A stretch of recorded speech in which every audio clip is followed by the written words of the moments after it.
बोला कि यज्ञ क्या है? श्वास प्रश्वास का हवन, इंद्रियों का संयम, यज्ञ स्वरूप महापुरुष का ध्यान, प्राणायाम माना प्राणों का निरोध, यही मन की विजितावस्था है।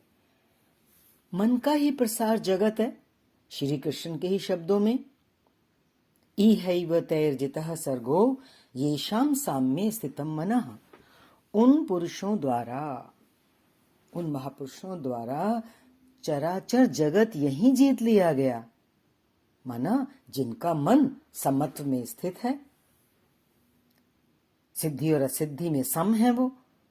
भला मन के समत्व और जगत के जीतने से क्या संबंध है? तो ये बता रहे हैं, यदि जगत को जीत ही लिया तो रुका कहां पर? क्वेश्चन आता है तो कहते हैं क्योंकि वो ब्रह्म निर्दोष और सम है और इधर मन भी निर्दोष और समत्व की स्थिति वाला हो गया, अतः वह ब्रह्म में स्थित हो जाता है। सारांशतः अब समझ लें हम साधारण शब्दों में क्या कहना चाह रहे हैं यहाँ पे महापुरुष। मन का प्रसार ही जगत है, मन का प्रसार ही जगत है। चराचर जगत, पूरा जगत ही हवन सामग्री के रूप में है। हवन सामग्री की आहुतियां डालते हैं हवन करने के टाइम। अब यहां पर किसकी आहुतियां डालनी है? बोल रहे हैं ना, चराचर जगत ही हवन सामग्री है, उसी को स्वाहा करना है, उसी से मन को ऊपर करना है। तो क्या बोला? मन के सर्वथा निरोध होते ही जगत का निरोध हो जाता है।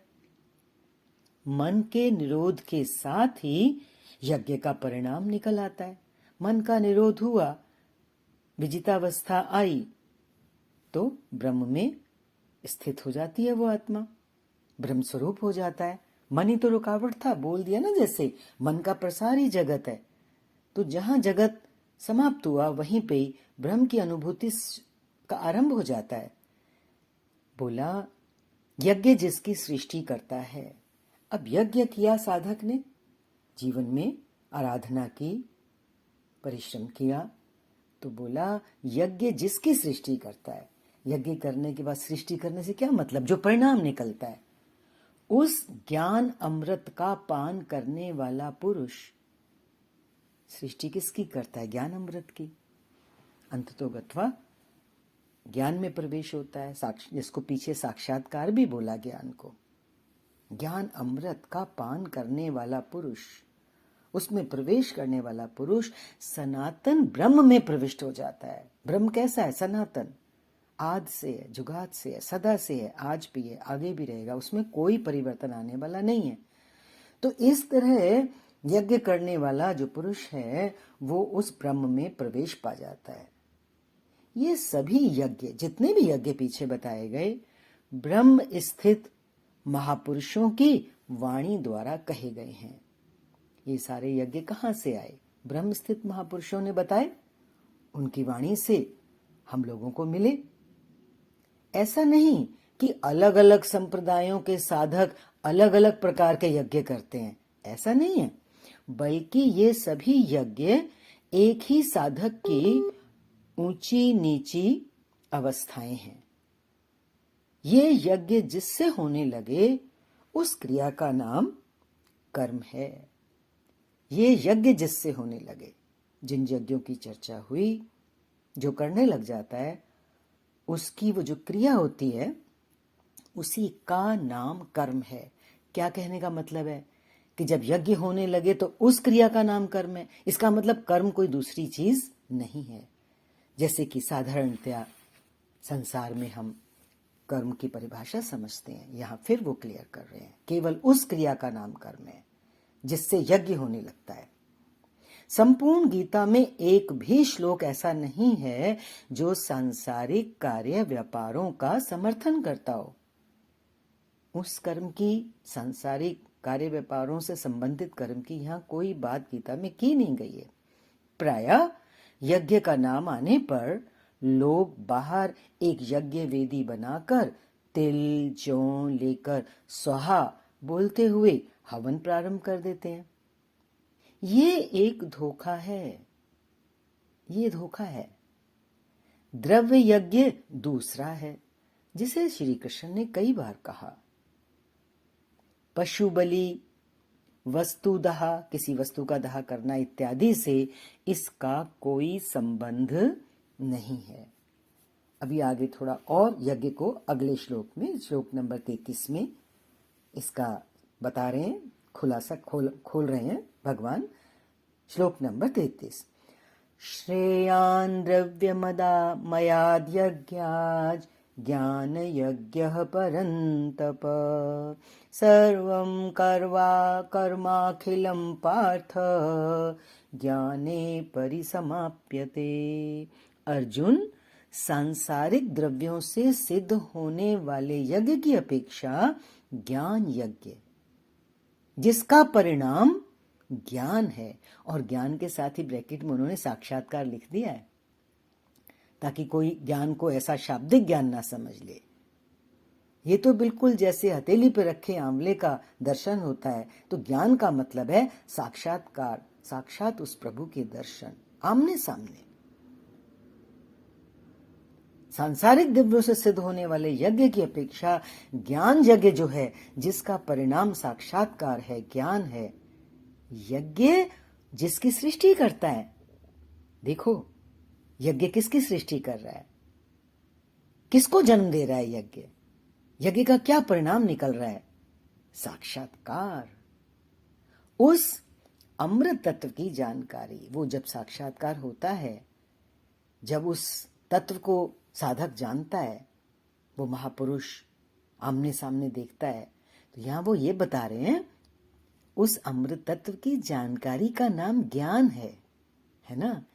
ज्ञान को हम समझ लें, ज्ञान को हम कितना थोड़ा सा स्थूल और एक सीमित दायरे में समझते हैं शब्द को, लेकिन जो इसका वास्तविक आध्यात्मिक अर्थ है ज्ञान का, वो है अमृत तत्व की जानकारी, वो है साक्षात्कार, वो है यज्ञ जिसकी सृष्टि करता है, वो है ज्ञान। ऐसा यज्ञ श्रेयस्कर है। जीवन में ऐसा यज्ञ हो तो ये सर्वोत्कृष्ट यज्ञ बता रहे हैं, वो परम कल्याणकारी है। एकमात्र यही यज्ञ जो है वो परम कल्याण को करने वाला है। हे पार्थ, संपूर्ण कर्म ज्ञान में शेष हो जाते हैं, मीन्स समाप्त हो जाते हैं। एक बार ये ज्ञान मीन्स उस तत्व की जानकारी, अमृत तत्व की जानकारी हुई नहीं, तो उसके बाद कोई कर्म शेष बचता नहीं है, सब कर्म समाहित हो जाते हैं। वो कहते हैं ना कि दाह हो जाता है कर्म का, कर्म करने का फिर कोई फल नहीं निकलता। परिसमाप्यते, ये शब्द आया है 33वें श्लोक का आखिरी शब्द, परिसमाप्यते। सर्वम कर्माखिलम पार्थ ज्ञाने परिसमाप्यते। ज्ञान में सारे कर्म समाप्त हो जाते हैं, भली प्रकार समाहित हो जाते हैं। ज्ञान अग्नि दग्ध कर्माणम, ज्ञान अग्नि में सारे कर्म दग्ध हो जाते हैं। ज्ञान अग्नि कौन सी, बहुत स्पष्ट हो रहा है, कोई ना समझ ले मैंने 4 किताबें पढ़ ली तो मुझे ज्ञान हो गया। ज्ञान है अपने स्वरूप का साक्षात्कार, अमृत तत्व का पान, ये यज्ञ ज्ञान यज्ञ। ज्ञान यज्ञ की, ज्ञान जो है, ज्ञान शब्द अब जिसको हम यहां डिस्कस कर रहे हैं, ये ज्ञान ही जो है ये यज्ञ की पराकाष्ठा है, यज्ञ की पराकाष्ठा है। वो जो यज्ञ नियत कर्म भगवान बता रहे हैं, आराधना करवाते चले आ रहे हैं, उसकी जो पराकाष्ठा है, सर्वोच्च जो पहुंच है, जहां पूरा होता है जाकर के ये यज्ञ, तो वहां जो अनुभूति होती है उसको उस एक शब्द में बोल दिया, ज्ञान। ज्ञान यज्ञ की पराकाष्ठा है। ज्ञान अलग है, यज्ञ अलग है। ज्ञान जो है वो यज्ञ की पराकाष्ठा है। उसके पश्चात कर्म किए जाने से ना कोई लाभ है और ना छोड़ देने से उस महापुरुष की कोई क्षति ही होती है। क्योंकि बोला ना, फिर कोई कर्म, ज्ञान अग्नि में सब कर्म तो दग्ध हो जाते हैं, तो अब वो कोई कर्म करे तो उसका कोई फल नहीं उस महापुरुष को मिलेगा जो उस तत्व तक पहुंच, अमृत तत्व तक पहुंच चुका है। और अगर वो कर्म नहीं करता है तो उसका कोई नुकसान भी नहीं होता है, क्योंकि उसने जो पाना था वो पा लिया, जो मंजिल थी, जो पराकाष्ठा थी, वहां तो वो पहुंच ही चुका है। तो कर्म नहीं भी कर रहा है तो भी कोई बात नहीं। इस प्रकार भौतिक द्रव्यों से होने वाले यज्ञ भी यज्ञ हैं। भौतिक द्रव्य से करते हैं ना, आप लोगों ने किए इतने यज्ञ, तो वो कह रहे हैं वो यज्ञ भी यज्ञ हैं, किंतु उस यज्ञ की तुलना में जिसका परिणाम साक्षात्कार है, जो अभी ऊपर हमने बात करी, उस ज्ञान यज्ञ की अपेक्षा अत्यंत अल्प हैं। भौतिक द्रव्य से होने वाले यज्ञ जो है ना, वो ज्ञान यज्ञ की तुलना में बहुत ही छोटे हैं, अल्प हैं।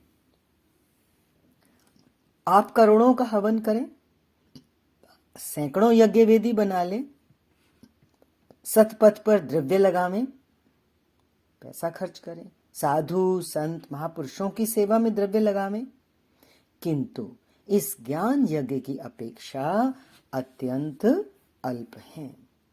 लेकिन शुरू में उन्होंने बोल दिया कि भौतिक द्रव्यों से होने वाले यज्ञ भी यज्ञ हैं। ऐसा नहीं है कि वो यज्ञ नहीं है, कोई छोड़ के ही बैठ जाए। बिल्कुल प्रारंभिक अवस्था में इंसान उन सबसे गुजरता है, पर जो सच्ची बात है वो गुरु बता रहे हैं कि ज्ञान यज्ञ की तुलना में वो अल्प है। वस्तुतः यज्ञ किसका है? यज्ञ श्वास प्रश्वास का है, इंद्रियों के संयम का है, मन के निरोध का है, जैसा श्री कृष्ण अभी बताए हैं। इस यज्ञ को प्राप्त कहां से किया जाए, उसकी विधि कहां से सीखें? सवाल उठता है ये। उस यज्ञ को कहां से प्राप्त करें, उसकी विधि कहां से सीखें? मंदिरों, मस्जिदों, गिरजाघरों में मिलेगा या पुस्तकों में मिलेगा? तीर्थ यात्राओं में मिलेगा या स्नान करने से मिलेगा? ये सब क्वेश्चंस हैं। श्री कृष्ण कहते हैं नहीं, उसका तो एक ही स्रोत है और वो है तत्व स्थित महापुरुष। श्लोक नंबर 34। तद्विद्धि प्रणिपातेन परिप्रश्नेन सेवया उपदेक्ष्यन्ति ते ज्ञानम ज्ञानिनस्तत्वदर्शिनः। इसलिए अर्जुन, तू तत्वदर्शी महापुरुष के पास जाकर भली प्रकार प्रणत होकर दंडवत प्रणाम करके, मीन्स अहंकार त्याग कर, शरण होकर, भली प्रकार सेवा करके, निष्कपट भाव से प्रश्न करके तो उस ज्ञान को जान। देखो, ज्ञान भी ऐसे ही नहीं जाना जाता। हम तो सोचते आना जाना हो गया, ज्ञान हो गया। यहाँ भगवान कितना अच्छी तरह से बता रहे हैं और अर्जुन को कह रहे हैं कि तू तत्वदर्शी महापुरुष के पास जा। अर्जुन को भी बोल रहे हैं। क्यों बोल रहे हैं? वो हमारे लिए बोल रहे हैं ना। उस समय तो अर्जुन के सामने गुरु रूप में भगवान कृष्ण खड़े हैं, इशारा हमारे लिए।